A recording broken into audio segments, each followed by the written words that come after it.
बिस्मिल्लाहिर्रहमानिर्रहीम। अस्सलाम वालेकुम नाज़रीन, आप देख रहे हैं पाकिस्तान ऑनलाइन और मैं हूं आपका मेज़बान अयाब अहमद। प्रोग्राम को शुरू करने से पहले हम मुहर्रमुल हराम की बात करेंगे कि मुहर्रम का आगाज़ हो चुका है और मुहर्रम बड़ा अक़ीदत व एहतराम से सब लोग जो हैं वो मनाते हैं। एक परसेप्शन दिया जाता है कि कोई स्पेसिफ़िक सेक्ट है कुछ जो मुहर्रम का अदब या एहतराम करता है, ऐसा नहीं है। ये गलत परसेप्शन और कुछ शरारतें भी की जाती हैं इस हवाले से, बल्कि मुहर्रमुल हराम जो है वो सब के लिए बराबर है। सब जो है वो उसको अक़ीदत एहतराम से मनाते हैं और जो गम हुसैन है वो सब के लिए जो है वो बराबर है और सब जो है वो उस गम में शरीक होते हैं। इसके बाद हम प्रोग्राम का आगाज़ करेंगे। प्रोग्राम के हवाले से आज मैं आपको बताता चलूँ कि आज पाक चाइना इकनॉमिक कॉरिडोर जो सी पैक है उस हवाले से आज हमारा प्रोग्राम है। सी पैक का आगाज़ 2015 में किया गया था, जब मियाँ नवाज़ शरीफ साहब की हुकूमत थी, PMLN की गवर्नमेंट थी, वहाँ उस टाइम पर सी पैक का आगाज़ हुआ था। और सी पैक के हवाले से ये भी जानना बड़ा अहम है कि सी पैक पाकिस्तान के लिए गेम चेंजर जो है वो था। और सी पैक अब जो इर्द-गिर्द हमारे ममालिक हैं, जो जहाँ से जो वो कॉरिडोर गुज़रना है, वो जगह बहुत इम्पॉर्टेंट बड़ी जो है वो इम्पॉर्टेंट हो गई थी उसके बाद। और साथ-साथ इस पे बड़ी साज़िशें भी हुई, स्पेशली जो है वो इंडियन मीडिया की तरफ से, इंडिया की तरफ से बड़ी साज़िशें की गई सी पैक को फ़ेल करने के लिए। कुछ डूबियस किस्म के थिंक टैंक्स जो ब्रुसेल्स और जेनेवा में ऑपरेट कर रहे थे, वो भी पकड़े गए। 265 फेक मीडिया आउटलेट्स जो हैं वो डिस्कवर की गई, जो सी पैक के ख़िलाफ़ नेगेटिव प्रोपेगेंडा कर रहे थे और काफ़ी नुकसान पहुँचाने की कोशिश की गई सी पैक को। इसी हवाले से आज हमारे साथ मेहमान मौजूद हैं। अब मैं आपको तारुफ़ कराता चलूँ, हमारे साथ मौजूद हैं डॉक्टर तलत शबीर साहब जो इंस्टीट्यूट ऑफ स्ट्रेटेजिक स्टडीज़ से हैं। आपको खुशामदीद कहते हैं सर प्रोग्राम में। हुमायूं साहब हमारे साथ मौजूद हैं, सीनियर एनालिस्ट हैं, सी पैक के ऊपर काफ़ी ग्रिप रखते हैं। आपको भी खुशामदीद कहते हैं थैंक यू। प्रोग्राम में। आसिम रज़ा साहब हैं, सीनियर एनालिस्ट हैं, तज्ज़ियाकार हैं, PTV पे भी जो है इनके तज्ज़िये हम देखते रहते हैं। आपको भी खुशामदीद कहते हैं। Thank you Ahmed. आमिर हुसैन साहब हमारे साथ हैं जो कि राइटर हैं, कॉलमिस्ट हैं और सीनियर तज्ज़ियाकार हैं। द न्यूज़ पे फ्रीक्वेंटली सी पैक पे ही आप ज़्यादा लिखते हैं। आपको भी हम प्रोग्राम में खुशामदीद कहते थैंक हैं। यू। तलत साहब आपसे आगाज़ करेंगे प्रोग्राम का। ये बताइएगा कि बलूचिस्तान और गिलगित बल्तिस्तान इनके हवाले से सी पैक क्या इम्पोर्टेंस रखता है?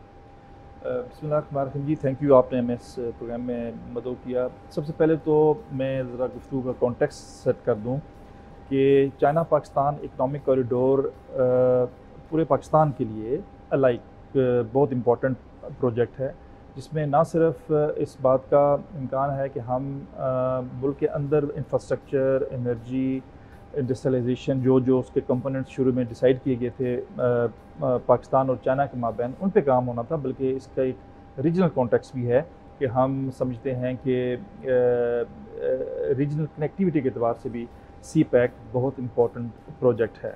और ऑफ कोर्स ये मेगा प्रोजेक्ट है और इस तरह का पहले पाकिस्तान में हुआ नहीं, तो कुछ इसमें मसाइल थे जो जिसकी वजह से ये थोड़ा सा ऐसे तासर मिलता है कि जी ये स्लो डाउन होता है, या लेकिन इसका ऐसी कोई बात नहीं। मेरे ख्याल में बहुत बड़ा प्रोजेक्ट है और ये होगा। जो आपका स्पेसिफिक सवाल है बलूचिस्तान और गिलगित बल्तिस्तान, देखिए गिलगित बल्तिस्तान से पाकिस्तान के अंदर सी पैक ओरिजिनेट होता है और बलूचिस्तान के अंदर टर्मिनेट होता है ग्वादर में। तो ये दोनों मकाम हमारे लिए बहुत इंपॉर्टेंट है। जी। हमारे लिए इम्पोर्टेंट ये है कि गिलगित बल्तिस्तान में वो इन्वायरमेंट मिले कि वहाँ से जहाँ से शुरू होता है। और ऑफ कोर्स ग्वादर पोर्ट के हवाले से अगर हम देखें तो बलूचिस्तान बहुत अहम है, क्योंकि अल्टीमेटली हम ग्वादर को एक मेगा पोर्ट के तौर पे डेवलप करेंगे तो वो अहदाफ हासिल हो पाएंगे, जिसके ऊपर हम बेसिकली इन्हिसार कर रहे हैं कि ग्वादर पोर्ट बेसिकली इस पूरे रीजन में एंड बियॉन्ड एक बहुत इनकलाबी किस्म की इकनॉमिक कनेक्टिविटी के प्रोजेक्ट शुरू हो सकेंगे ग्वादर पोर्ट को डेवलप करने की वजह से। तो इसमें कोई दो राय है नहीं कि सी पैक के हवाले से Gilgit Baltistan and Balochistan are very important. अभी दोनों जो एरियाज़ हैं इसमें जो एक तासर आम है वो ये है जी कि सिक्योरिटी के खदशात हैं, क्योंकि वहाँ से एंटर हो रहा है सी पैक और उधर ख़त्म हो रहा है।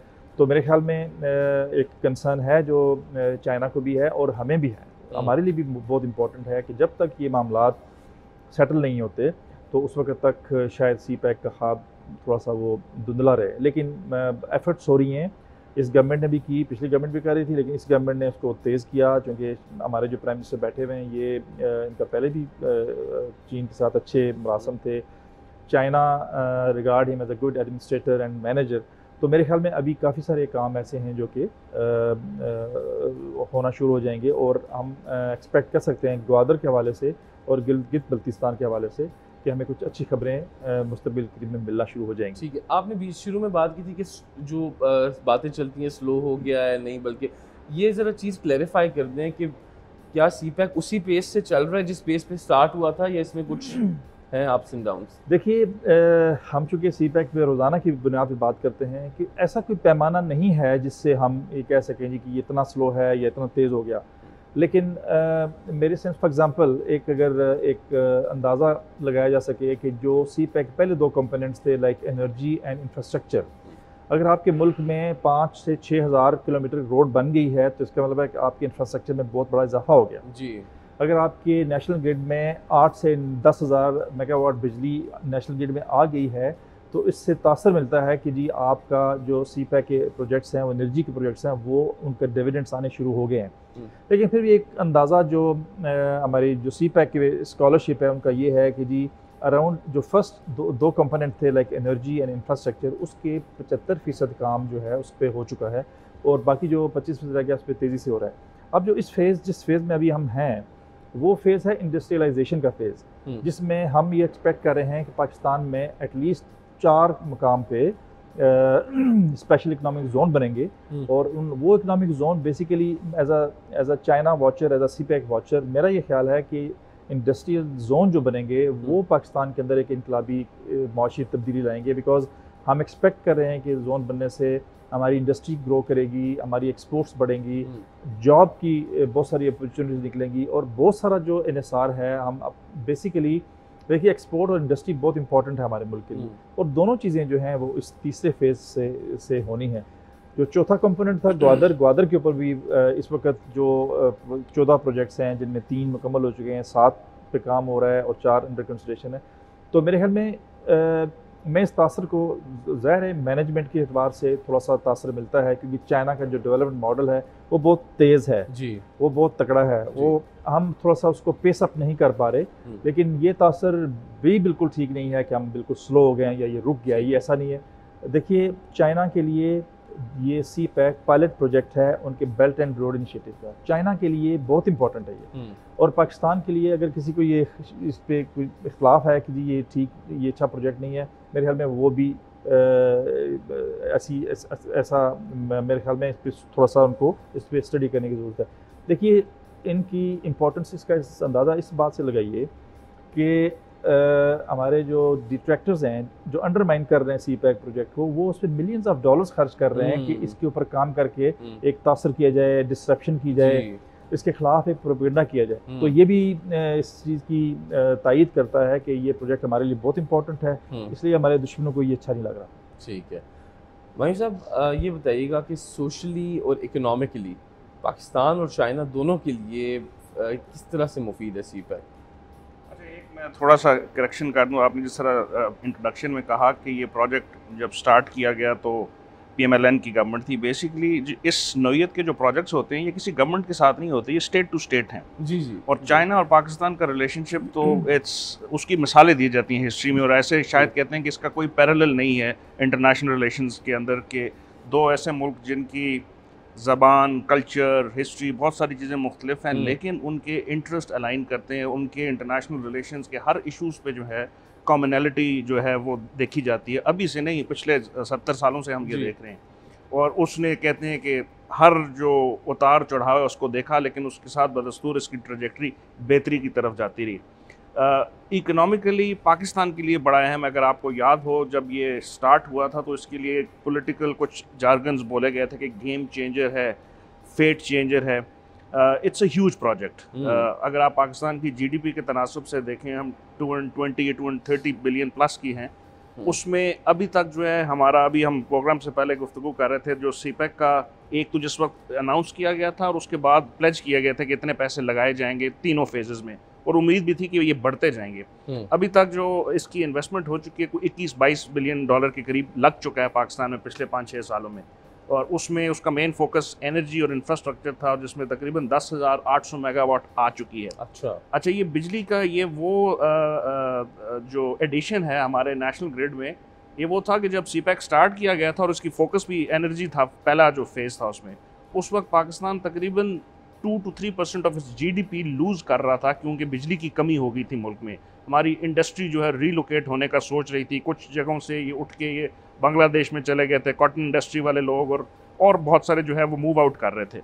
तो ये उस फेज़ में आपको ये जानना चाहिए कि सीपैक का उस वक्त पाकिस्तान को हेल्प करना चाइना का और इसमें आके इन्वेस्ट करना, तो ये बहुत अहमियत का हामिल है। तो उसका सबसे पहला डिविडेंड तो हमें मिल चुका है कि हमने 10,800 मेगावाट अपने ग्रिड में कर लिए। एक मोहतात अंदाजे के मुताबिक हमारे पास 2035 तक की जो हमारी रिक्वायरमेंट होनी है बिजली की, वो पूरी हो चुकी है। अच्छा, ऑल्दो कि इस वक्त आप जो कुछ मिसमैनेजमेंट देख रहे हैं हालात में बिजली की वजह से, उसका इससे कोई ताल्लुक नहीं। वो हमारे और काफ़ी सारे इश्यूज़ हैं, मेंटेनेंस के इश्यूज़ हो गए, लाइन लॉसेस के इश्यूज़ हो गए, और काफ़ी सारे मामलात हैं। लेकिन अब हमारे पास जो इंस्टॉल्ड कैपेसिटी है वो हमारी आइंदा आने वाले 10 सालों के लिए हमने कर लिए। और अभी जिस तरह डॉक्टर साहब बता रहे थे कि 25% और प्रोजेक्ट्स रहते हैं, तो हम उम्मीद करते हैं कि तकरीबन 4 से 5 हज़ार मेगावाट और बिजली ऐड होगी नेशनल ग्रिड। अच्छा, तो उस हिसाब से तो पाकिस्तान ने अगर अपनी फ्यूचर प्रोजेक्शन के तौर पे देखें तो 10 से 12 सालों का अपना वो हालात अपने बेहतर करनी। तो इकोनॉमिक डिविडेंड हमें बहुत हद तक जो है पहला मिल चुका है। अब उसके बाद जो सेकंड फेज़ है जिसमें हम दाखिल हो चुके हैं इंडस्ट्रियलाइजेशन का, 4 स्पेशल इकोनॉमिक जोन्स हैं। एक गवादर के अंदर है जिसके ऊपर तेज़ी से काम जारी है, दूसरा रशिया का है केपी के अंदर, और उसके अलावा जो है धाबेज, ये कराची है, और उसके बाद फैसलाबाद। ये प्रायोरिटी जोन्स थे। उसके अलावा इस्लामाबाद का भी एक है, लेकिन उसके ऊपर अभी काम थोड़ा स्लो है। तो ये इसमें भी आपको ये देखना है कि गवर्नमेंट ऑफ पाकिस्तान के अगर आप उसका स्ट्रक्चर देखें तो हम एक फेडरेशन है, और हमारे यहाँ इस वक्त मुख्तलिफ हुकूमतें हैं मुख्तलिफ प्रोविंसेस में। जिस वक्त सीपैक स्टार्ट हुआ था उस वक्त भी यही हाल था। तो उसमें जो इंटर प्रोविंशियल कोऑर्डिनेशन है उसके बहुत सारे मसाइल हैं। ये जो कॉन्सेप्ट हमने सुना था कि सीपैक स्लो हो गए, एक तो सीपैक कोई एक इंडिविजुअल तो है नहीं कि वो स्लो हो गया और हमें नज़र आ रहा हो। हर प्रोविंस के अंदर डिफरेंट प्रोजेक्ट्स चल रहे हैं। और फिर आपको ये भी देखना चाहिए कि 2019 से लेके 2021-22 तक हम अभी कोविड के अंदर हैं। कोविड के वो जो 2-3 साल हमने पहले देखे, उसमें कुछ चीज़ें स्लो हुई जिस तरह पूरी दुनिया में स्लो हुई। ये नहीं था कि यहाँ पे हुई। चाइना के बहुत स्ट्रिक्ट जो है मेजर्स हैं in terms of how to stop Covid और गेट रिड ऑफ कोविड, तो उसकी वजह से भी एक हमने रिलेटिव स्लोनेस देखी। लेकिन डिस्पाइट द फैक्ट कि बाकी दुनिया में वो प्रोजेक्ट्स जो हैं जो चल रहे थे वो स्लो हुए, सीपैक के वो प्रोजेक्ट जो एनर्जी इंफ्रास्ट्रक्चर थे वो बदस्तूर उसी तरह चलते रहे। चाइनीज़ इंजीनियर आते रहे, पाकिस्तानी वर्कर्स वहाँ पे काम करते रहे। तो ये एक बहुत बड़ा जो है कमाल है कि हमने उसको भी विथस्टैंड किया, उस प्रेशर को भी। उसके अलावा आपका ये सवाल था कि सोशली इसके हमें क्या फ़ायदे हैं दोनों मुल्कों को। मेरा ख्याल है हम दोनों मुल्कों की जो हिस्ट्री है या जो रिलेशनशिप है उसमें पॉलिटिकल, कल्चरल, डिप्लोमेटिक हर लेवल पे इतनी ज़बरदस्त इंगेजमेंट है कि जिस वक्त भी किसी टाइम पे पाकिस्तान को चाइना की ज़रूरत पड़ी, चाइना हमेशा पाकिस्तान के साथ था। और शुरू में जिस वक्त पाकिस्तान के हालात थोड़े बेहतर थे और हम पॉलिटिकली स्ट्रांग थे, उस वक्त पाकिस्तान ने भी चाइना की उतनी सपोर्ट की। तो ये एक बड़ा ही बैलेंस रिलेशनशिप है और मेरा ख्याल है इसका फ़ायदा आने वाले दिनों में हम और ज़्यादा देखेंगे। ठीक है, बहुत शुक्रिया। आसिम साहब, ये बताइएगा कि देखा जाता है तो जॉब्स के हवाले से बड़ी बातें हुई थी सीपैक से पहले कि बहुत ज़्यादा जॉब क्रिएशन की जाएगी। फिर अदर दिन दैट जो इंपोर्ट्स हैं, एक्सपोर्ट्स हैं, उनमें पाकिस्तान में तो चीज़ें चले असेंबल होंगी चाइना से आकर, मैन्युफैक्चरिंग की बात हमें नहीं सुनने को मिलती कि पाकिस्तान में भी क्या चीज़ें मैन्युफैक्चर होना शुरू होंगी, मैन्युफैक्चरिंग होगी और उससे मज़ीद जॉब्स क्रिएशन होगी। एक तो ये, और दूसरा गिलगित और बलूचिस्तान, यहाँ पे लोग बड़ी एक्सपेक्टेशंस रखते हैं कि यहाँ स्पेशली बहुत जॉब्स जो हैं, जॉब्स की क्रिएशन होगी। इस हवाले से क्या आपका कहना है? देखिए, जिस तरह इसको गेम चेंजर कहा गया या फिर इसको पावर कॉरिडोर कहा गया, जिस तरह हमारे दोनों भाई जो हैं उन्होंने इसके ऊपर एक्सप्लेन किया बड़ी डिटेल में। BRI जो प्रोजेक्ट है, इसको जो अगर हम बात करें किसी एक, सबसे पहले तो हम जमात को क्रेडिट नहीं दे सकते, ये ओल्ड सिल्क रूट का जो माइंड था और वो एक आइडिया था, उसको रिवाइव किया जा रहा है BRI के नाम से। अगर हम देखते हैं तो पाकिस्तान इसका एक हिस्सा है। ऑलमोस्ट 62 कंट्रीज़ के अंदर ये फैलेगा और ऑलमोस्ट आपने देखा कि पूरी दुनिया में इसके जो शाखें हैं वो बन चुकी हैं। बलूचिस्तान और आपने गिलगित की जब बात की है, इसके ऊपर अगर हम देखें, ये दोनों ऐसे इलाके हैं कि सीपैक से पहले भी हमारे पास कराकोरम हाईवे जो है, एक दोस्ती के, ना सिर्फ वो एक बहुत बड़ा निशान है, सबूत है, जिसमें दोनों मुल्कों के अफवाज और हमारे लेबर्स ने यहाँ पे बाकायदा जाने भी अपनी दी, उनका नजराना पेश किया, शहीद हुए, बल्कि वो दोस्ती की अलामत और एक मजबूत अलामत के तौर पे भी नज़र आता है। तो ये हमारा ताल्लुक़ तो शुरू से चल रहा था। अगर आप गिलगित बल्तिस्तान की बात करते हैं तो बहुत सारा इंफ्रास्ट्रक्चर जो है हमें चाइना की मदद से हमें बनने को मिलता रहा, माजी में भी और अभी भी हो रहा है। आपका अगर इत्तेफाक हो उधर जाने का तो आप अभी भी देखेंगे रोड साइड पर बहुत सारे प्रोजेक्ट्स में आपके चाइनीज़ इंजीनियर्स काम कर रहे होते हैं। इवन आपको अताबाद झील वाला वाक़या याद होगा, उसमें हेल्प करने के लिए चाइना, क्योंकि हम दोनों ममालिक इतने क्लोज़ हैं कि हम एक दूसरे के लिए हर ऐसे मौके के ऊपर साथ देने के लिए खड़े हो जाते हैं। बाकी दुनिया बाद में पहुँचे या ना पहुँचे, लेकिन हम हमेशा साथ रहे हैं, जिसका भी हुमायूं भी जिक्र कर रहे थे।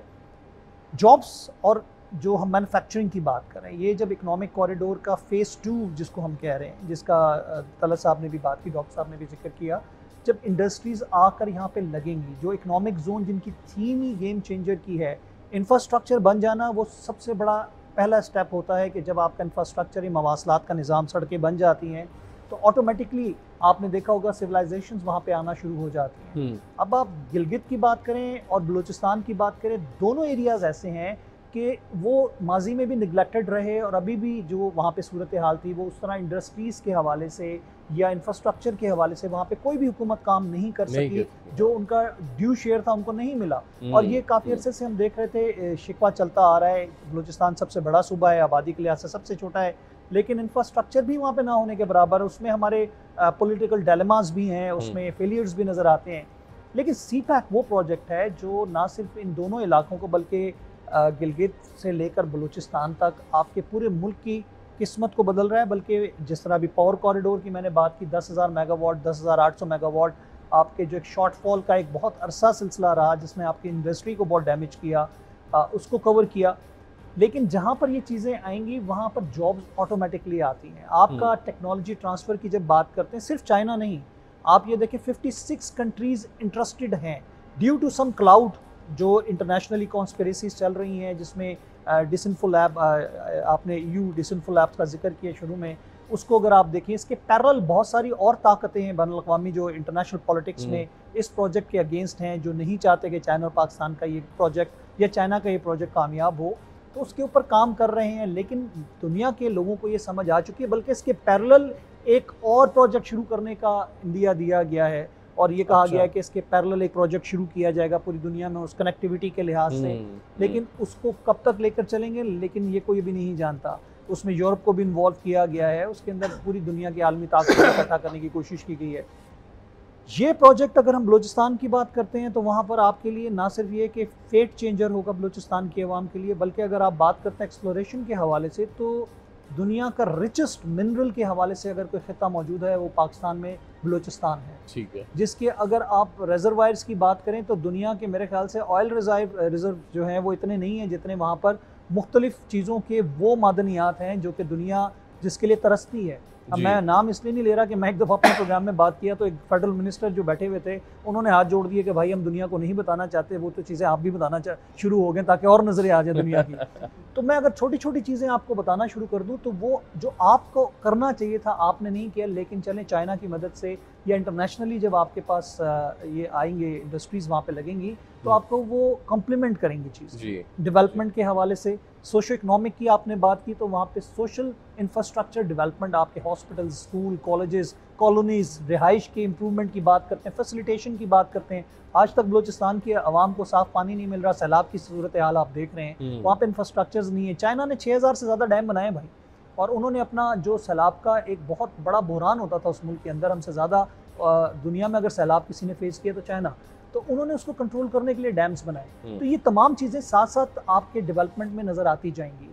आपकी जब इंडस्ट्री वहाँ पे लगेगी तो आपको करना ये है कि आपको स्किल डेवलपमेंट की ज़रूरत है, टेक्नोलॉजी अवेयरनेस की ज़रूरत है। ये ऑर्थोडॉक्स जो लेबर है जो आपकी पाकिस्तान की दुनिया में ज़रूर जाती है, लेकिन अब आपको ज़रूरत है कि आप वो लेबर या वो स्किलफुल जो पर्सनालिटीज़ हैं वो प्रोड्यूस करें जो कि उस टेक्नोलॉजी के साथ कम्प्लीमेंट कर सकें या उसके साथ चलने के काबिल हों, जो इंटरनेशनली या चाइना की कंपनीज आकर या जो वहाँ पे मैन्युफैक्चरर्स अपनी या पाकिस्तानी भी लगाएंगे तो वो, क्योंकि आपका एक doorway to the Asia, Europe भी है और सेंट्रल एशिया भी है, तो आपके यहाँ से चीपेस्ट उनको, क्योंकि जो आपको रूट एक बहुत लंबा चाइना को पड़ता था सी के थ्रू, अगर हम देखें किसी भी ट्रांसपोर्टेशन के हवाले से वो बहुत शॉर्टेस्ट वे है, और ये सारा हब आपको यूरोप के लिए, सेंट्रल एशिया के लिए, रशिया के लिए एक बहुत क्लोजेस्ट वे मिल जाता है। तो वो इंडस्ट्री डेफिनेटली लगेंगी। ये नहीं कि हम क्या ज़बानी कलामी ये बात हो रही है। इकोनॉमिक जोन्स फाइनल हो जाए, वहाँ पे फैसिलिटेशन उनके लिए जो एग्रीमेंट्स हैं उसके मुताबिक तमाम चीज़ें वहाँ पे आ जाती हैं, इंफ्रास्ट्रक्चर डेवलप हो जाता है, तो ये चीज़ें, लेकिन हमें तैयारी की ज़रूरत है। हमें स्किल्ड लेबर की, मैं दोबारा कहूँगा कि बहुत ज़रूरत है, जो कि उनके लिए ख़ास तौर पे अगर हम देखें, ये भी एक प्रोपेगेंडा किया जा रहा था कि जी पाकिस्तान के लिए तो ये एक बना दिया गया है, लेकिन लेबर तो पाकिस्तानी इस्तेमाल नहीं होगी, लोग वो अपनी ले आएंगे और उनका ये उसकी वजह ये है कि आप स्किल्ड नहीं है उस लिहाज से। आपको उतना उस लेवल पर अपने आप को इक्विप करना है, अपने आप को ट्रेन करना है, ताकि उस इंडस्ट्री की रिक्वायरमेंट के मुताबिक आप पूरे हो सकें। आप जब तक स्किल्ड नहीं होंगे, आप उसके अंदर अपना शेयर नहीं ले सकेंगे। एक तो ये हमारे लिए बहुत ज़रूरी है। दूसरा ये कि वो कहा जा रहा था कि जी दुनिया नौकरियां पाकिस्तान में आके ढूंढेगी, और इसमें कोई दूसरी राय नहीं है कि जब आपका इंडस्ट्रियल हब बन जाएगा, आपके 4 या 6 इकोनॉमिक जोन और फुल स्विंग में जब चल रहे होंगे, फुल जिसे कह सकते हैं गैलप में प्रोडक्शंस हो रही होंगी। आपने सुना होगा कि इंटरनेशनली जो रिनाउंड ऑटोमोबाइल कंपनीज हैं, उन्होंने भी पाकिस्तान में आकर प्लांट लगाने के उनका क्यों ये इरादा बन रहा है। या आपको गल्फ की साइड से इंडिया मिला कि जी वो पूरा एक ऑयल रिफाइनरी लगाने की बात करेंगे, और वो एग्रीमेंट्स और MOU साइन हो रहे हैं। वो क्यों कर रहे हैं? इसलिए कि उनको मालूम है कि ये जो BRI या गेटवे टू यूरोप और गेटवे टू सेंट्रल एशिया, यानी कि 3 अरब से ज़ायद आबादी को ये फीड करेगा। ना सिर्फ इस लिहाज से अगर हम देखें प्रोडक्शन के लिहाज से, बल्कि आपकी कनेक्टिविटी में और बहुत सारी चीज़ें। आपका किसान, उसको अगर रोड नहीं मिलती थी, आज रोड मिल रही है। आपका वो हारी जो अपनी चीज़ मंडी तक पहुंचाने के काबिल नहीं था, वो मंडी तक पहुंचा रहा है उन रोड इंफ्रास्ट्रक्चर की मदद से। उसके लिंक कनेक्शंस जो बन रहे हैं उन रोड्स के साथ, वो उन इलाकों में जा रहे हैं जहाँ पे ज़िंदगी में कभी रोड का कॉन्सेप्ट ही नहीं था, डेवलपमेंट का कॉन्सेप्ट ही नहीं था। तो ओवरऑल अगर आप बात करते हैं तो BRI और जब हम CPEC चाइना पाक इकोनॉमिक कॉरिडोर की बात करते हैं, ये गेम चेंजर सिर्फ गवर्नमेंट्स के लिए नहीं है, ये इसके समरात आवाम तक भी पहुंचेंगे। आज जिस फेजेस से हम गुजर रहे हैं, हुमायूं ने बिल्कुल सही कहा कि 3 साल हमारा, तो अभी भी हम उस फेज से गुजर रहे हैं जो कोविड का एक सिलसिला था, जिसकी वजह से पूरी दुनिया को ना सिर्फ एक ब्रेक लगी, इकॉनमी को भी ब्रेक लगी पूरी दुनिया की। वहाँ पर इस प्रोजेक्ट में भी कुछ थोड़ी सी स्लो होने की बात ज़रूर आई कि उसमें फेजेस के हिसाब से जो टाइम लिमिट थी उसमें थोड़ा सा स्लो डाउन हुआ प्रोसेस, लेकिन रुका कभी नहीं है। और ये सिर्फ पाकिस्तान का इंटरेस्ट नहीं है, ये इंटरेस्ट है चाइनीज़ गवर्नमेंट का और वो प्राइवेट कंपनीज़ का जिनकी, या बैंक्स का जिनकी इन्वेस्टमेंट है पाकिस्तान के अंदर, चाइना इकोनॉमिक कॉरिडोर के हवाले से, पाकिस्तान चाइना इकोनॉमिक कॉरिडोर के हवाले से। तो वो कभी भी नहीं चाहेंगे कि उनकी जो टारगेट है वो कभी स्लो हो, या पाकिस्तान नहीं चाहेगा कि उनको जो इसके समरात हैं वो लेट मिले।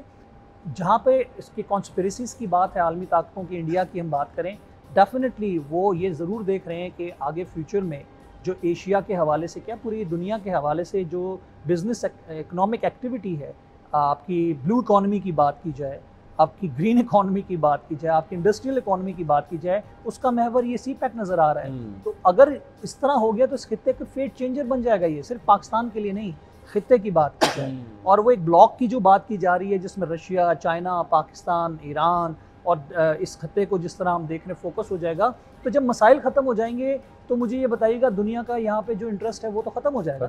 जब आप स्टेबल हो जाएंगे, क्योंकि आपने बराक ओबामा का लास्ट यूनियन एड्रेस अगर आपने सुना हो जाने से पहले जो उन्होंने दिया था, उन्होंने ये कहा था कि जी इस खत्ते में मजीद आगे 20 साल तक ट्रोमाइल है।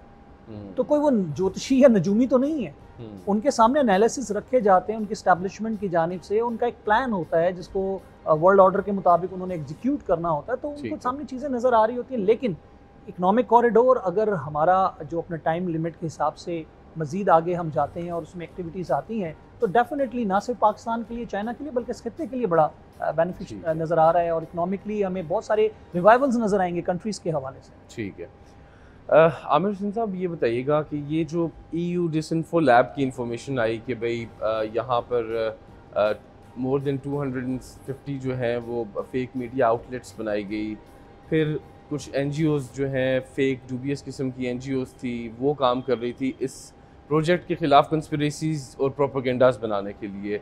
इस हवाले से आप नाज़रीन को बताएं कि ये क्या वाकई ऐसा हुआ था और ये क्या काम हो रहा था, इस पर क्या कंस्पिरेसीज़, क्या प्रोपेगेंडास CPEC के ख़िलाफ़ ये चला रहे थे, और ये मज़ीद भी क्या प्रोपेगेंडास चलते हैं जो आवाम को जिससे अवेयरनेस आ सके कि कैसे प्रोपेगेंडास होते हैं वो। देखिए, CPEC बुनियादी तौर पर, जैसे हमारे तमाम पैनलिस्ट ने उस पर तफसीलन बात की, ये एक 21st सेंचुरी का new economic and global world order है जो चाइना लीड कर रहा है। Basically China is the second largest global economy. इसकी जो इस वक्त $20 ट्रिलियन की इकोनॉमी है और 2030 तक ये उम्मीद की जाती है कि यूनाइटेड स्टेट्स से आगे निकल जाएगी। तो इस सूरत में जो BRI है, बेल्ट एंड रोड इनिशिएटिव है, इसका एक रीजनल कनेक्टिविटी का बहुत बड़ा प्रोग्राम है जो कि इकोनॉमिक और पॉलिटिकल ट्रांसफॉर्मेशन प्रोग्राम जिसको चाइना कह रहा है। और पाकिस्तान में चूँकि जो CPEC है ये इसका एक बहुत मेजर प्रोजेक्ट है CPEC, और जाहिर बात है इसके असरात जैसे तमाम दोस्तों ने बताया कि इकोनॉमिक क्या इसके इम्पैक्ट होंगे, पाकिस्तान पर पॉलिटिकल इम्पैक्ट क्या होंगे, स्टेबिलिटी के हवाले से क्या बेहतरी आएगी, फाइनेंशियल कुशन पाकिस्तान का बढ़ेगा, एम्प्लॉयमेंट 2.5 मिलियन तक लोगों का ये उम्मीद है कि ये जब इकोनॉमिक जोन्स बनेंगे जी तो ये एम्प्लॉयमेंट का सिलसिला होगा। और सबसे बड़ी बात यह है कि पाकिस्तान ने अपना जो स्ट्रेटजिक और इकोनॉमिक इंटरेस्ट है उसको रीडिफाइन किया है। चाइना इज़ एक राइजिंग ग्लोबल पावर है, तो पाकिस्तान के लिए CPEC सिर्फ इकोनॉमिक कॉरिडोर नहीं है बल्कि स्ट्रेटजिक कॉरिडोर भी है। और हम समझते हैं कि जिस तरह भारत की एक जाहिराना अज़ाइम है पाकिस्तान की तरफ, या इंटरनेशनल एक न्यू ग्रेट गेम बन रहा है, कोल्ड वॉर नहीं आ रही है, यूनाइटेड स्टेट्स के, अमेरिका के, वेस्टर्न पावर्स के भी यहाँ पे इंटरेस्ट है, उसमें पाकिस्तान के इस पर्टिकुलर उस पे इस लार्जर इंटरनेशनल कॉन्टेक्स्ट में बहुत सारा प्रोपेगेंडा भी है, बहुत सारे जो है उसमें इस तरह का एक नैरेटिव बनाने की, एक बयाने बनाने की कोशिश की जा रही है कि ये तो जो है नई ईस्ट इंडिया कंपनी है, फलां है, लेकिन हमें इन प्रोपेगेंडास को बेसिकली फैक्ट्स की बुनियाद पर हम उसको चैलेंज कर सकते हैं। पहली बात यह कि जो $62 बिलियन का एक आउटले है CPEC का, उसके अंदर ये पाकिस्तान के जो GDP है उसके 20% के बराबर है, जो कि बहुत बड़ा इन्वेस्टमेंट है। और इसमें सिर्फ 20% जो है वो लोन है, 80% जो है इक्विटी इन्वेस्टमेंट है। इसका मतलब ये हुआ कि 80% पैसा आ रहा है वो जॉइंट वेंचर्स हैं पाकिस्तानी और चाइना के स्टेट की गवर्नमेंट्स आपस में मिले हुए हैं। और ये इसलिए इसमें कोई जो है ईस्ट इंडिया कंपनी वाला कॉन्सेप्ट नहीं है, क्योंकि ये एक देखिए आपको नज़र आएगा यहाँ पे तो रिसोर्स एक्सप्लॉयटेशन की बात ही नहीं है। यहाँ पे हमारा इंफ्रास्ट्रक्चर जैसे सारे दोस्तों ने बताया इम्प्रूव हो रहा है, हमारा रेलवे निज़ाम बेहतर हो रहा है, मास ट्रांजिट बेहतर हो रहा है, इकोनॉमिक जोन्स बन रहे हैं, और साथ साथ पाकिस्तान की इकॉनमी को इस वक्त रिवाइवल चाहिए, और रिवाइवल के तमाम जो इंग्रेडिएंट्स हैं इसमें मौजूद हैं। अलबत्ता एक बात बड़ी इंपॉर्टेंट है, जो डायमेंशन जिस पे पाकिस्तान वल्नरेबल हो सकता है, जिस पे हमें सोचने की ज़रूरत है, एक है गिलगित बल्तिस्तान और दूसरा बलूचिस्तान। गिलगित बल्तिस्तान का आइनी और कानूनी और सियासी जो हैसियत है उसको डिफ़ाइन करना बहुत ज़रूरी है। इसको इंडिया एक्सप्लॉइट कर, जैसा अभी मुख्तलिफ फोरम्स पे इंडिया इस बात को एक्सप्लॉइट करता है कि वो जो है वहाँ पे आइनी हुकूक, कानूनी को, लेकिन इसमें हुकूमत ने पेशरफ भी की है, इसको एक जो है सेटअप देने की बात भी चल रही है। और मेरे ख्याल में ये जो चीज़ें हैं, ये पॉलिटिकल कॉम्प्लेक्सिटी से उसको इस वक्त हुकूमत को संजीदगी से, जो भी हुकूमत हो उनको संजीदगी से उसको डील करना होगा। बलूचिस्तान के जो मसाइल हैं उसका एक सियासी हल मौजूद है, जितने भी जो डिसग्रंटल ग्रुप्स हैं उनको कौमी दायरे में लाया जाए, पॉलिटिकल प्रोसेस के ज़रिए इसका हल निकल सकता है, उस पर भी काम हो रहा है। ऐसा नहीं काम नहीं हो रहा कि, लेकिन हमारे लिए बुनियादी तौर पर देखा जाए तो गिलगित बल्तिस्तान भी बेनिफिशरी है, बलूचिस्तान में एम्प्लॉयमेंट होगा, एक इकनॉमिक जोन बलूचिस्तान में बनेगा। गिलगित बल्तिस्तान में कराकुरम जो हाईवे है उसकी अपग्रेडेशन से वहाँ के टूरिज़म का फ्लो है बहुत बेहतर हुआ है, इकॉनमी चल पड़ी है। तो मेरे ख्याल में CPEC को हमें एक स्ट्रेटजिक और एक इकनॉमिक ऑप्शन के तौर पे देखना चाहिए, और पाकिस्तान का फ्यूचर जो है, हमारी जनरेशन का फ्यूचर एक बेहतर, एक स्टेबल इकॉनमी में है, जो मेरे ख्याल में इस पूरे प्रोसेस में हमें नज़र आ रहा है। दूसरी बात यह कि हमें ये बात भी समझना बहुत ज़रूरी है, जो इंटरनेशनल मीडिया पे चल रहा है, अब देखिए CNN पे, BBC पे और जगहों पे एक बहुत बड़ा एक बयानिया बनता नज़र आ रहा है कि चाइना जो है वो बहुत एक डिक्टेटोरियल तरीके से इस इलाके में आ रहा है। लेकिन चाइना ने कभी भी, देखे चाइना का हमारे पास जो इन्वेस्टमेंट है वो तो फॉरेन डायरेक्ट इन्वेस्टमेंट आ रहा है, जिसमें अब हमारी जो जिम्मेदारी है वो ये है कि हम अपने ह्यूमन कैपिटल को बढ़ाएं, वो स्किल्स पैदा करें जो हमारे दोस्त भी बता रहे थे, और फिर उसके बाद हम ये कोशिश करें कि जो बेनिफिट्स आ रहे हैं उसको लोगों को इंगेज करें, नौजवानों को एम्प्लॉयमेंट मिलेगा, यूथ की डेवलपमेंट होगी, इकॉनमी जो है 5 से 6% से अभी बढ़ के अगर सिपेक फुल ब्लोन पे आता तो पाकिस्तान की इकॉनमी 7 से 8% में ग्रो करना शुरू करेगी, तो एम्प्लॉयमेंट जनरेट होगी।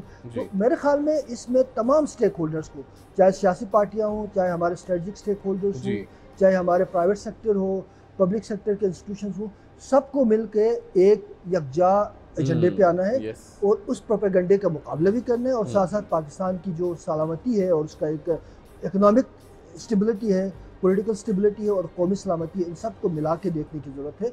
और इसलिए देखें, रियासती इदारे भी इस वक्त ये कह रहे हैं कि पाकिस्तान अभी जियो पॉलिटिक्स से जियो इकनॉमिक्स की तरफ स्विच कर रहा है। ये स्विच क्या है? ये basically economic corridor is a major contributor, इस जो पाकिस्तान का एक स्विच है उसकी तरफ मेरे ख्याल में बहुत अच्छा फ्यूचर होगा। हमें मिल के इस पर काम करने की ज़रूरत है। ठीक है नाजरीन, आप सुन रहे हैं CPEC के हवाले से जो है वो हमारे सीनियर तज्ज़ियाकार हमारे साथ मौजूद हैं, वो गुफ्तगू कर रहे हैं। अभी हम यहाँ पर लेंगे एक छोटी सी ब्रेक के बाद वापस आते हैं और मज़ीद गुफ्तगू करते हैं। हमारे साथ रहिएगा।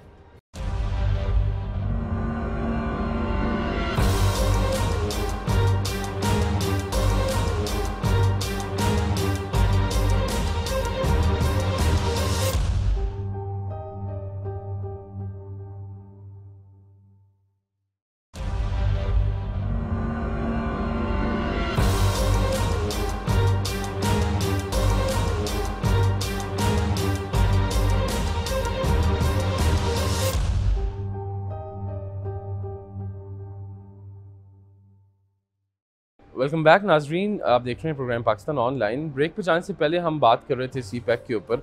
अभी हम चलते हैं डॉक्टर साहब की तरफ। डॉक्टर साहब बताइएगा कि इंटरनली और एक्सटर्नली क्या चैलेंजेस हैं CPEC के हवाले से, अंदरूनी साजिशें, बैरूनी साजिशें, इन सब को अगर आप डिफ़ाइन करें, समराइज़ करें तो क्या है? देखिए, CPEC को दो तरह की आपने खुद जिक्र किया, एक्सटर्नल चैलेंजेस हैं और इंटरनल चैलेंजेस। जी, सबसे पहले एक्सटर्नल चैलेंज की आप बात करें तो चूँकि CPEC पाकिस्तान की इकोनॉमिक कनेक्टिविटी रीजनल और इंटरनल का एक बहुत बड़ा प्रोग्राम है। CPEC पाकिस्तान की खुशहाली का प्रोग्राम है। CPEC मेरे ख्याल में पाकिस्तान के लिए अपना इकोनॉमिक लैंडस्केप चेंज करने के लिए एक तारीखी मौका है। जी, अगर हम ये कर पाएँ तो मेरे ख्याल में हम अपने फ्यूचर को बहुत हद तक सिक्योर कर सकेंगे, इकोनॉमिक फ्यूचर की बात करें तो। ज़रा जब हम इस तरह की तरक्की की राह पे चलेंगे तो हमारे जो दुश्मन हैं, जो डिट्रैक्टर्स हैं हमारे, वो इसको अच्छा नहीं करेंगे। आप देखिए कि CPEC जब शुरू हुआ 2015 में, आप देखें डिसइंफो लैब ने काम किया इसके ख़िलाफ़, इंडिया ने ऑर्गेनाइज्ड प्रोपेगेंडा किया CPEC के ख़िलाफ़, और जो इंडिया की एजेंसी है, इंटेलिजेंस एजेंसी रॉ, उनको एक फंड्स एलोकेट किए गए टू अंडरमाइन CPEC। ये बातें रिकॉर्ड की बातें। यस। फिर एक इशू बनाया गया कि जी चूँकि ये डिस्प्यूटेड टेरिटरी से ओरिजिनेट होता है पाकिस्तान के अंदर, तो इसलिए ये प्रोजेक्ट ही बड़ी ताकतों की तरफ से, लाइक अमेरिका की तरफ से भी मुतअद्दिद बार ये इंडिया लिया गया कि ये प्रोजेक्ट आपके पाकिस्तान के अंदर आके कुछ ऐसे लोगों ने काफ़ी सारे इदारों में आके अपनी गुफ्तगू में कहा कि Pakistan is like to get into a trap, financial trap पे चला जाएगा पाकिस्तान। तो ये एक प्रोपेगेंडे का हिस्सा है, जैसा आमिर साहब ने बात की कि ये ट्रैप का एक प्रोपेगेंडा चल रहा है और वो ये बताना चाहिए। तो ये एक्सटर्नल फैक्टर्स हैं जो चैलेंजेस हैं, आप इसको एक उस पर। दूसरा, ये एक्सटर्नल फैक्टर क्यों प्ले कर रहे हैं? इसलिए कर रहे हैं कि पाकिस्तान और चाइना जो है उनकी स्ट्रेटेजिक कोलैबोरेशन है इस रीजन में। अगर हम ये कहें कि इंडिया और अमेरिका की स्ट्रेटेजिक कोलैबोरेशन है तो उसके मुकाबले में चाइना और पाकिस्तान की कोलैबोरेशन है, तो this is a correct analysis.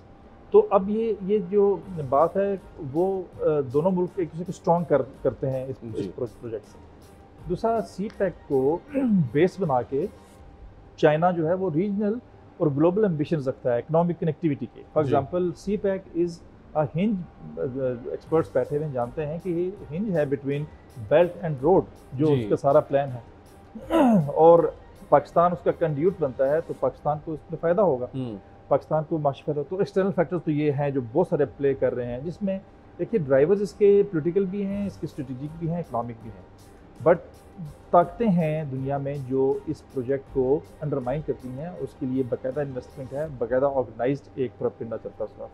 अब देखिए इंटरनल जो है, इंटरनल मैं समझता हूँ कि माइक्रो एंड मैक्रो लेवल दोनों पे मिसाइल हैं। जी। आपने एक प्रोजेक्ट विजन देख लिया आपने जी, हमें एक सी पैक बनाना है। Are we ready for this? Were we ready for this in 2015 और 2014 जब ये कंसेप्शन के प्रोसेस में था?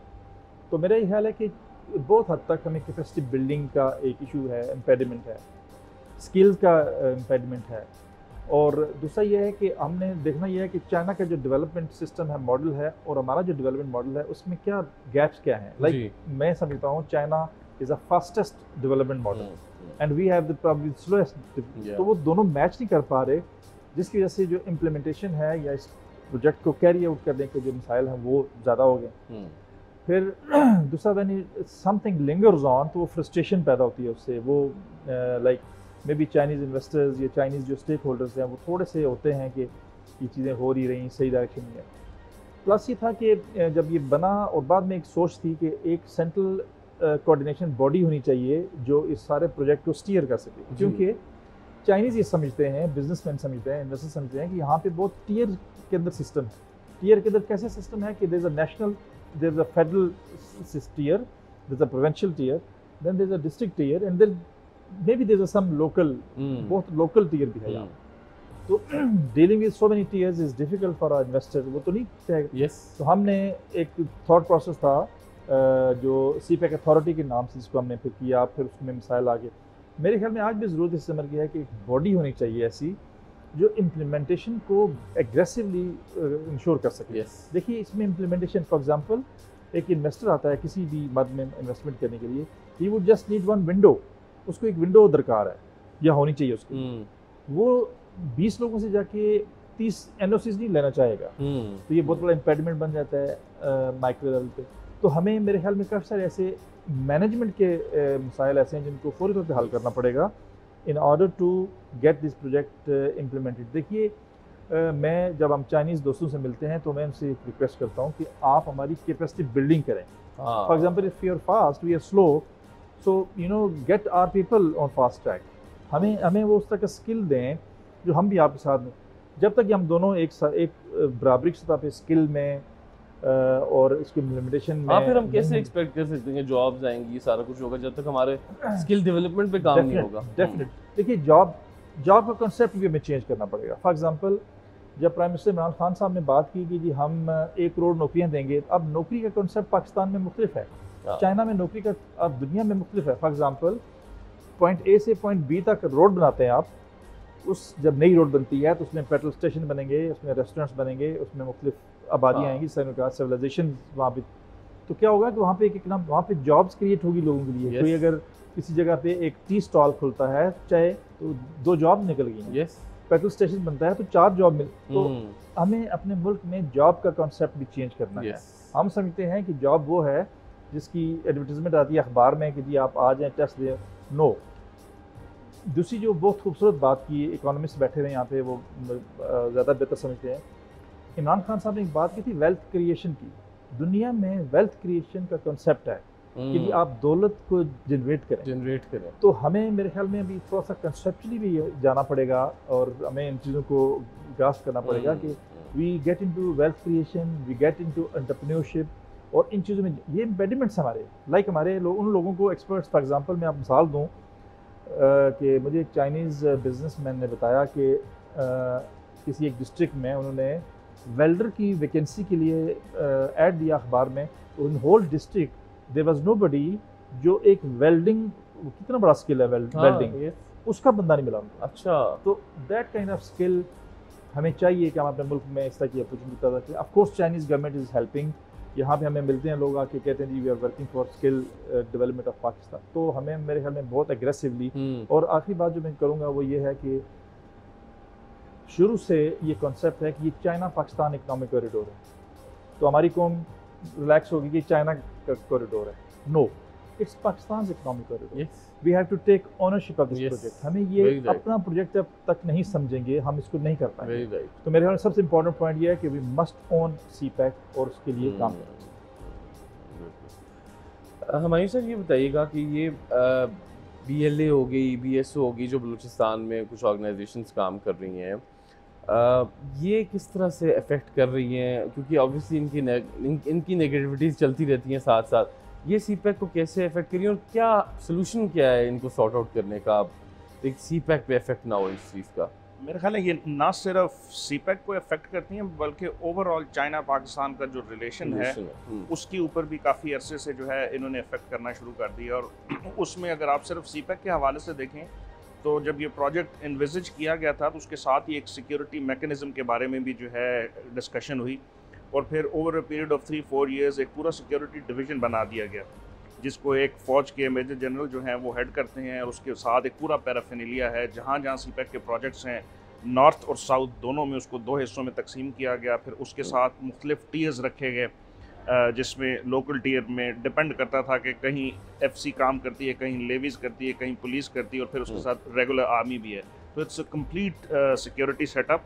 उसके साथ साथ अभी जो पिछले कुछ अर्सा पहले जो एक नॉन सीपैक प्रोजेक्ट पे हमारे जो चीनी इंजीनियर भाई थे उनको अटैक किया गया, दासू की मैं बात कर रहा हूँ। उसके बाद से फिर जो है दोनों मुल्कों के दरमियान एक बड़ा एक्सटेंसिव किस्म का जो है कोलैबोरेशन हुई और अब जो है ना सिर्फ वो जो सिक्योरिटी डिवीज़न है, हर सूबे ने एक अलहदा अपना पुलिस के अंदर सिक्योरिटी डिवीज़न बना लिया है जो कि सिर्फ सीपैक से रिलेटेड और बाकी जो फॉरेनर्स पाकिस्तान में काम कर रहे हैं। तो ये जिस तरह आमिर साहब ने और आसिम साहब ने भी कहा और कहन साहब ने भी गुफ्तगू में कहा कि ये सीपैक के जो नेगेटिव्स थे जिसमें हमारे सबसे करीबी हमसाया ममालिक इंडिया है, उसके अलावा अगर आप अमेरिका को देखें तो ओवरऑल जो चाइना US कंपटीशन है उसमें भी अमेरिका की तरफ से इसके ऊपर एतराज़ात किए गए थे BRI के ऊपर। और सीपैक चूँकि BRI का फ्लैगशिप प्रोजेक्ट है तो इसके ऊपर भी उनकी जो असिस्टेंट सेक्रेटरी थी उन्होंने जो वुडरो विल्सन में एक था, उसके बाद फिर वो आपके इंस्टीट्यूट में भी आई थी, वहाँ पे भी उन्होंने कुछ इस किस्म का जिक्र किया और फॉरेन ऑफिस ने कम्प्लीटली उसको जो है कैटेगरिकली डिनाई किया कि ऐसा नहीं और हम इसके ऊपर काम करेंगे। तो ये सारी चीज़ें हमें ये बताती हैं कि इसके जो अगेंस्ट लोग हैं वो ऐसे जो सिंपथाइजर्स सपोर्टर्स हैं जो कि बलूचिस्तान की एक जो इंसर्जेंसी है या जो वहाँ की जो फाइट है उसका एक अपना एक डायनामिक्स है जो पिछले 60-70 सालों में हो रहा है वहाँ पे। फिर हमारे जो नेबरहुड्स में अफ़गानिस्तान से वहाँ पे उनको सपोर्ट मिलती रही पिछली गवर्नमेंट के अंदर भी और अभी भी हम एक्सपेक्ट कर रहे हैं कि शायद थोड़ी कम हो जाए। इंडिया का बड़ा रोल रहा। तो इन सारे फैक्टर्स ने इसको इफ़ेक्ट किया। लेकिन मेरा ज़ाती ख्याल है कि चाइना हमेशा से हमने जहाँ देखा कि जिधर जिधर हालात ख़राब हुए चाइनीज़ ने वहाँ पे अपने हाथ नहीं उठाए और पाकिस्तान वो वाहिद मुल्क है जिसके साथ उनके ताल्लुकात इतने अच्छे हैं। तो मेरा ख्याल है ये एक इम्पेडिमेंट है जिसके ऊपर काम किया जा रहा है। ये आहिस्ता आहिस्ता इसको भी ओवरकम कर लिया जाएगा। आपने एक पहले सवाल किया था नौकरियों के बारे में, तो एक इंडिपेंडेंट रिपोर्ट के मुताबिक जो अभी तक के तकरीबन जो सीपैक के जो प्रोजेक्ट्स थे जो आइडेंटिफाई हुए हैं कोई 88 के करीब हुए हैं और बढ़ भी रहे हैं क्योंकि अब हमारी नेक्स्ट JCC होने वाली है। उन 88 में से 19 कंप्लीट हो चुके हैं और 44 जो हैं वो कंप्लीशन के उस फेज़ में। जो 19 कंप्लीट हो चुके हैं उन्होंने तकरीबन 75,000 के करीब 75 से 80,000 के करीब नौकरियां जनरेट की हैं और उसी रिपोर्ट की एक्सपेक्टेड है कि अगर 2030 तक ये बाकी 44 प्रोजेक्ट कंप्लीट होते हैं तो 2.3 मिलियन जॉब्स जो होंगी वो लोकल पाकिस्तानीज़ के लिए जो है वो क्रिएट होंगी।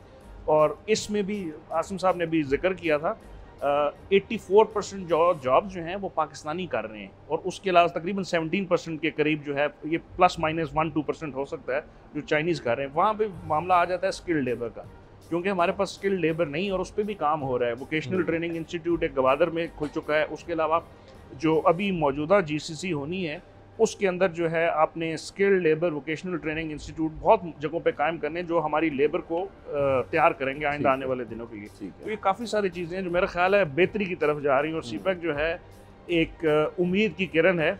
और सिर्फ आप सीपैक ना लें, इसके अलावा चाइनीज़ गवर्नमेंट के और प्रोजेक्ट्स हैं जो नॉन सीपैक हैं but they are investment in Pakistan. आप दयामेर भाषा के अंदर देख लें, आप दासू डैम के अंदर देख लें, ऐसे और काफ़ी सारे गाड़ियों का जिस तरह अगर आपने जिक्र किया कुछ गाड़ियों की उनकी कंपनीज आ चुकी हैं जो अब यहाँ पे करना चाहिए। डिफेंस जो हमारा एक इतना बड़ा वो है, आप उसमें PAC कामरा को ले लें, HMC उसको हैवी मैकेनिकल कॉम्प्लेक्स को ले लें और बेतहाशा जगहों पे जो है वो ऐसे काम है। तो ये ओवरऑल रिलेशनशिप है और सीपैक उसका एक इकोनॉमिक एस्पेक्ट है, इंतहाई अहम है। लेकिन आप उसको ओवरऑल रिलेशनशिप के अंदर देखें, अभी जिस तरह दुनिया के हालात चेंज हो रहे हैं जियोपॉलिटिक्स के अंदर, तो हमारा जो नेचुरल अलाइनमेंट है वो हमेशा से चीन के साथ था और अब और ज़्यादा वो कंसोलिडेट हो रहा है। तो आइंदा भी हम उम्मीद करते हैं कि चीन से हम उनकी एक्सपर्टीज़ की वजह से एग्रीकल्चर, पाकिस्तान का जो सबसे बड़ा सेक्टर है 70% जिस पे हम डिपेंडेंट हैं, उस पे अगर हम हाइब्रिड सीड की हमने उनके साथ बात की हुई है, रिसर्च एंड डेवलपमेंट की चीन के साथ गुफ्तगू हो रही है, तो अगर ये चीज़ें हो जाती हैं, अच्छा हमारे यहाँ जो एग्रीकल्चर है वो बड़ी वाटर इंटेंसिव है, तो अगर आप वाटर कंजर्वेशन के तरीके चीन से सीख लें जो कि 1.4 बिलियन की आबादी के लिए खाना जो है मुहैया कर रहा है, तो मेरा ख्याल है पाकिस्तान के पास बहुत बड़ी अपॉर्चुनिटीज़ हैं कि इन सारी चीज़ों को मिला के ये दोनों मुल्क आगे इकट्ठे बढ़ सकते हैं। ठीक है हासिम साहब, आखिर में बताइएगा आप भी कि मीडिया का क्या रोल हो सकता है सीपैक को मज़ीद पॉजिटिव एक इमेज पोर्ट्रे करने के लिए, और उसकी ये जो रुकावटें हायल होती हैं बीच में, नेगेटिविटीज़ हायल होती हैं, ओवरऑल सारी मीडिया, पाकिस्तानी मीडिया का, इसमें कॉलमिस्ट भी हो गए, एंकर पर्सन्स भी हो गए सारे, इनका क्या रोल हो सकता है बेहतरी लाने के लिए इसमें? देखें, मीडिया जो है किसी भी प्रोजेक्ट या किसी भी नैरेटिव बिल्डिंग के हवाले से अगर देखा जाए, वो उतना ही इम्पोर्टेंट है जितना ये प्रोजेक्ट इट्सेल्फ यानी कि अपनी हैसियत के हिसाब से है। अभी हमने बात की यो डिसइंफो लैब्स के हवाले से, इंडियन क्रॉनिकल्स की आप जिक्र कर रहे थे, अमेरिकन अज़ाइम हमें मालूम है, चाइना और पाकिस्तान दोनों टारगेट हैं। चाइना का अमेरिका का जो एक आपस में इकनॉमिक क्लैश है वो भी पूरी दुनिया के सामने है। भारत का पाकिस्तान के साथ जो अज़ाइम है जारहाना, वो हमारे सामने है। तो इसमें जो मैनिपुलेशन हो रही है, और ख़ास तौर पे बहुत सारे हमारे नादान दोस्त ख़ास तौर पे मीडिया के भी हवाले से, जिस तरह आपने बलूचिस्तान के सिक्योरिटी के हवाले से सिचुएशन की कंसर्न से उसकी बात की। देखिए, मैं दोबारा रिपीट करूँगा, जब ये ऐलान हुआ इसका इनिशिएटिव का सीपैक के हवाले से, तो साथ ही नरेंद्र मोदी ने ऐलान किया, उनके राजनाथ जो सिंह थे रॉ के हेड, उनकी सरबराही में एक स्पेशल सेल कायम किया गया, जिसका मकसद ये था, डॉक्टर साहब इसके ऊपर बात कर रहे थे, राजेंद्र नाथ साहब को एक टास्क दिया गया कि अनलिमिटेड फंड किया गया कि ये प्रोजेक्ट जो है इसको ख़राब किया जाए, इसको कंप्लीट ना होने दिया जाए, और इसको मैनिपुलेट करके दुनिया के सामने, जो आजकल हो रहा है आप देखें, जो सिर्फ हमारा मीडिया नहीं बल्कि हमें इंटरनेशनल मीडिया के साथ भी इसको कोलैबोरेट करने की ज़रूरत है, वाया हमारा जो पाकिस्तानी मीडिया है, ताकि एक पॉजिटिविटी हमारी नज़र आनी चाहिए। अब इसको स्लो हो गया, चाइनीज़ नाराज़ हो गए, या दासू जैसा वाक़या या कराची यूनिवर्सिटी जैसे वाक़े को अगर आप जितना हाईलाइट करेंगे, उसके अंदर आप वो कहते हैं ना मुँह शगाफियाँ निकालना शुरू हो जाएंगे, तो वो आप कॉम्प्लीमेंट नहीं कर रहे होते किसी चीज़ को, वो आप डैमेज कर रहे होते हैं। आपको भी ये नहीं पता कि आप डैमेज कर रहे हैं या फिर आप उसके पाकिस्तान के लिए हेल्प कर रहे हैं। आपको याद होगा कि तकरीबन आपने 15 साल पाकिस्तान के ऊपर जो अफरीद दहशतगर्दी का अल्हम्दुलिल्लाह जिससे आज हम निकले हैं और उसकी कमर तोड़ी गई, रद्दुल फसाद, ज़रबे-ए-अज़्ज़, खैबर 2, खैबर 1, खैबर 4 तक ऑपरेशंस के बाद हमें ये नज़र आता है कि हमारा मीडिया जो है उसमें उस चीज़ को कॉम्प्लीमेंट कर रहा था कि अगर धमाका एक बार हुआ तो पूरी कौम के ऊपर हैमरिंग करके और पूरी दुनिया को दिखा के पाकिस्तान जो है वो सेफ मुल्क नहीं है, वो एक इमेज ऐसा दे दिया गया कि जिससे हम टोटली डैमेज हुए, जिससे ना सिर्फ हमारे मुल्क के क्रिकेट तबाह हुई, हमारी मईशत तबाह हुई, बल्कि मुल्क में इन्वेस्टमेंट ख़त्म हो गई। तो सीपैक के हवाले से भी जब तक हम एक पॉजिटिव एंगल से इसकी प्रोजेक्शन नहीं करेंगे और हकाइक दुनिया के सामने नहीं लाएंगे, इवन दुनिया के सामने छोड़े पाकिस्तान की अपनी आवाम के सामने नहीं लाएंगे, तब तक ये चीज़ हमारी उस हद तक कामयाब या उसके रिजल्ट्स उस तरह हमें नहीं मिल सकेंगे। अगर हम इसको पोलराइजेशन की तरफ चले जाएं, एक गवर्नमेंट जाती है, दूसरी गवर्नमेंट आती है, नो मैटर वॉट के उसकी हुकूमत है कि नहीं है, भाई ये पाकिस्तान का प्रोजेक्ट है, ये पाकिस्तान के हवाले से पाकिस्तान का फ्यूचर है। इसको ये नहीं वाली बात है कि हमें इस प्रोजेक्ट को ऑन करना चाहिए, इसको सियासत का हिस्सा ना बनाया जाए। नंबर 2, जिसमें हमारा मीडिया, क्योंकि वो भी पोलराइज्ड है, माजरत के साथ हम खुद इसका हिस्सा हैं, इसको भी हमें देखना पड़ेगा कि हमारी नेशनल सिक्योरिटी पॉलिसी, जिसका शिफ्ट हमने देखा है कि हमारा इकोनॉमी की तरफ, जबकि पूरी दुनिया का चला गया है कि अब सिक्योरिटी ऑपरेटिव्स जो हैं वो इकोनॉमी के साथ जुड़ चुके हैं, फॉरेन पॉलिसी के साथ जुड़ चुके हैं, तो वहीं पर हमें सीपैक को अपने नेशनल सिक्योरिटी पॉलिसी का हिस्सा बनाना चाहिए, और मीडिया के लिए भी उसके ऊपर एक कंपल्शन होनी चाहिए कि सीपैक के हवाले से उसके ऊपर उनको ना सिर्फ एक टाइम मुख्तस करें, बल्कि उसको हाईलाइट करने के लिए, उसके हवाले से उसको ब्रीफ करने के लिए, आवाम तक पहुंचाने के लिए वो एक टाइम लिमिट एक बनाई जाए, ताकि उसके ऊपर एक आपके अवेयरनेस के प्रोग्राम्स या फिर उसके मैसेजेस जो हैं वो बन सकें। अब तीसरी साइड पे अगर हम इसका एक और किरदार मीडिया के हवाले से अगर हम देखते हैं, हम इंटरनेशनल ऑपरेटिव जितने भी कॉन्स्पिरेसीज के लिए पाकिस्तान के और चाइना के अगेंस्ट इस प्रोजेक्ट के हवाले से स्पेशली अगर बात की जाए यूज़ कर रहे थे। आपने भी बलूचिस्तान में वो जो आप ऐसे लोग हैं जो कि नहीं चाहते कि ये हो, क्योंकि उनको भी सपोर्ट जो मिल रही है, जहाँ से उनको ट्रेनिंग होती है, नूरिस्तान और नूरिस्तान वगैरह का जो अफगानिस्तान के अंदर कैंप्स थे, इवन भारत के अंदर जाकर उनके शवाहिद फुटप्रिंट्स मिलते हैं, वहाँ पर ट्रेनिंग हासिल करते रहे, उनका इंटरेस्ट नज़र आता है कि वहाँ पर लोगों को बहकाया जाता है, उनको भड़काया जाता है, उनको पैसा दिया जाता है। आपको थ्रू मीडिया और थ्रू अवेयरनेस आप ऐसे तमाम अज़ाइम को नेगेट करवाएं, ताकि ऐसे लोगों को ना सिर्फ ये है कि आप ऑन बोर्ड करें, उनको कौमी धारे में शामिल करवाएं, और जो ऐसे एलिमेंट्स हैं जो कि उनके पेरोल के ऊपर ये दहशतगर्दी करने के लिए या ऐसे हालात पैदा करने के लिए कोशिशें कर रहे हैं, उनके साथ आहनियात से निपटे, जैसे कि आपने ऑपरेशंस पहले भी किए। और ऑपरेशंस अल्हम्दुलिल्लाह जो इंटेलिजेंस बेस्ड ऑपरेशन हमारे होते हैं, हमारे फौजी जवान शहीद भी होते हैं इस हवाले से अगर हमने देखा है, लेकिन हमारे टास्क जो मिली हुई हम उसके ऊपर पूरा जा रहे हैं। बिल्कुल ठीक है। आखिर में आमिर साहब आप बताइएगा कि पाकिस्तानी गवर्नमेंट इस फॉल्स प्रोपेगेंडा से कैसे डील करे, गवर्नमेंट के हवाले से गवर्नमेंट का क्या काम बनता है कि वो इससे कैसे डील करे, जो प्रोपेगेंडास फैलाए जाते हैं और ये सारी चीज़ें होती हैं? देखिए, बुनियादी तौर पे एक तो मीडिया का रोल जो आसिम साहब ने बताया डिटेल में, और दूसरा जो काम है आपको अपने नौजवान जो हमारे एक यूथ बल्चिंग जो है जिसको हम कहते हैं ना, हमारे एक नौजवान नस्ल है, 63% हमारी जो पॉपुलेशन है नौजवान है, उनको आपको इंगेज करना पड़ेगा जी। अब स्पेक के अंदर पोटेंशियल तो बहुत है, मसलन बलूचिस्तान का नौजवान है, गिलगित बल्तिस्तान का नौजवान है, साउथ पंजाब का नौजवान है, जहाँ जहाँ हमें लगता है कि एक सेंस ऑफ डिप्रीवेशन नज़र आती है, तो उसको काउंटर करने का ज़रिया ये है कि नौजवानों को उस स्पेक के अंदर शामिल किया जाए या उसके इकनॉमिक बेनिफिट्स का वो हिस्सा बने, जिसके लिए स्किल डेवलपमेंट अगेन उस पर काम, जैसे गवादर में फरहान साहब ने बताया एक इदारा बन रहा है और जगहों पे चल रहा है, और पंजाब स्किल डेवलपमेंट प्रोग्राम है, इसी तरह खैबर पख्तूनख्वा में है, बलूचिस्तान में काम चल रहा है, गिलगित बल्तिस्तान में चल रहा है। तो वो तमाम जो स्किल डेवलपमेंट प्रोग्राम्स हैं उनको अलाइन किया जाए उस सीपेक के लार्जर इकनॉमिक उस आउटले के साथ, कि क्या क्या अपॉर्चुनिटीज़ हैं और किस किस तरह के हमें बेसिकली स्किल्स चाहिए। दूसरी बात यह है कि पाकिस्तान, चूँकि आपको नज़र आएगा कि हमारी इकॉनमी जो है वो बेसिकली एग्रीकल्चर बेस्ड तो है, अगरचे हम ज़्यादा प्रोड्यूस नहीं कर पा रहे हैं। अब बांग्लादेश की मिसाल है, बांग्लादेश के पास ना कॉटन में कुछ भी नहीं, वो सिर्फ वैल्यू एडिशन पे कमाते हैं जी। यानी आप कपड़ा बनाते हैं तो वो उसकी गारमेंट के एक लोगो लगा के ब्रांडिंग करके उसी पे पैसे, हमें उस तरह का क्वालिटी इन्वेस्टमेंट चाहिए। पाकिस्तान के अंदर देखिए आप गारमेंट्स की जो भी आपका स्किल है ना, उस पर क्वालिटी अगर इन्वेस्टमेंट हो तो फिर ये होगा कि आपका नौजवान इंगेज होगा। और वो जो प्रोपेगेंडा चल रहा है, हुकूमतें देखिए आप जितना भी कोशिश करें, जब तक बेरोज़गारी होगी, गुर्बत होगी, लोगों में सेंस ऑफ डिप्रेशन होगा, तो लोग प्रोपेगेंडे के जाल में फंस जाएंगे जी। दुनिया में कहीं हर जगह होता है, वैक्यूम जहाँ होगा उससे एक्सप्लॉइट होगा। देखिए इस वक्त जो है, जैसे मैंने कहा कि चाइना जो है उसका 70% ऑयल का इन्हिसार इंपोर्ट पे होता है और मलाक्का स्ट्रेट से वो इंपोर्ट करता है, वो उसका बड़ा लंबा रूट है। अगर अमेरिका के साथ उसका कोई अनबन हो जाए तो सारे अमेरिका के इत्तेहादी उधर बैठे हुए हैं, तो वो रूट उसका बंद हो जाएगा, उसका जो रेगुलर वेन है वो कट जाएगा। तो उसका मुतबादिल रास्ता एक नागुज़ीर है, सीपेक नागुज़ीर है उसके लिए।